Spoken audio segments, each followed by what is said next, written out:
All right. Testing audio. Looks good to me. My name is Jesseburgardt, and I'm reading The Power of Now by Eckhart Tolle for 80 days, and it is day 66, and we're wrapping up chapter 7, I believe. Let's see here. No, chapter 8. All right. You are here to enable the divine purpose of the universe to unfold. That is how important you are. I love that quote from him. It says it at the front of the book. Okay, today's section is called Give Up the Relationship with Yourself. And a questioner asks Tolle, when one is fully conscious, would one still have a need for a relationship? Would a man still feel drawn to a woman? Would a woman still feel incomplete without a man? And he responds, enlightened or not, you are neither a man or a woman. So on the level of your form identity, you are not complete. You are one half of the whole. This incompleteness is felt. Sorry.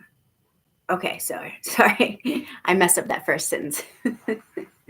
I've already had some coffee, but anyhow, enlightened or not, you are either a man or a woman. So on the level of your form identity, you are not complete. You are one half of the whole. This incompleteness is felt as male-female attraction, the pull toward the opposite energy polarity, no matter how conscious you are. But in that state of interconnectedness, you feel this pull somewhere on the surface or periphery of your life. Anything that happens to you in that state feels somewhat like that.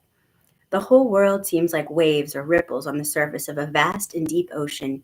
You are that ocean, and of course you are also a ripple, but a ripple that has realized its true identity as the ocean. And compared to that vastness and depth, the world of waves and ripples is not all that important. This does not mean that you don't relate deeply to other people or to your partner. In fact, you can relate deeply only if you are conscious of being. Coming from being, you are able to focus beyond the veil of form. In being, male and female are one. Your form may continue to have certain needs, but being has none. It is already complete and whole. If those needs are met, that is beautiful. But whether or not they are met makes no difference to your deep inner state. So it is perfectly possible for an enlightened person, if the need for the male or female polarity is not met, to feel a sense of lack or incompleteness on the outer level of his or her being, yet at the same time be totally complete, fulfilled, and at peace within.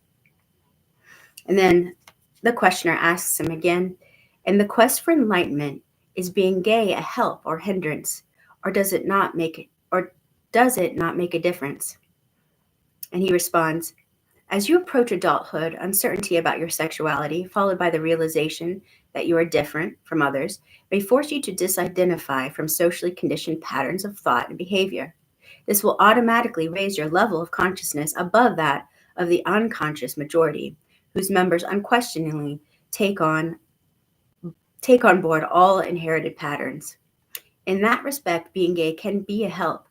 Being an outsider to some extent, someone who does not fit in with others or is rejected by them for whatever reason, makes life difficult, but it also places you at an advantage as far as enlightenment is concerned. It takes you out of unconsciousness almost by force. On the other hand, if you then develop a sense of identity based on your gayness, you have escaped one trap only to fall into another. You will play roles and games dictated by a mental image. If image you have of yourself is gay, you will become unconscious. You will become unreal. Underneath your ego mask, you'll become very unhappy. If this happens to you, being gay will have become a hindrance. But you always get another chance, of course. Acute unhappiness can be a great awakener. And then the questioner asks him again, is it not true that you need to have a good relationship with yourself and love yourself before you can have a fulfilling relationship with another person?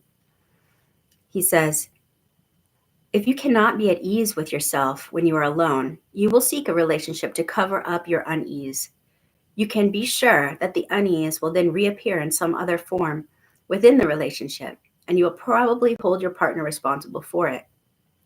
All you really need to do is accept this moment fully. You are then at ease in the here and now, and at ease with yourself. But do you need to have a relationship with yourself at all? Why can't you just be yourself? When you have a relationship with yourself, you have split yourself into two, I and myself, subject and object. That mind created duality is the root cause of all unnecessary complexity, of all problems and conflict in your life. In the state of enlightenment, you are yourself. You and yourself merge into one. You do not judge yourself. You do not feel sorry for yourself. You are not proud of yourself. You do not love yourself. You do not hate yourself, and so on. The split caused by self-reflection, reflective consciousness is healed. It is its curse removed. There is no self that you need to protect, defend, or feed anymore. When you are enlightened, there is one relationship that you no longer have, the relationship with yourself. Once you have given that up, all your other relationships will be love relationships. All right. Starting chapter 9 tomorrow.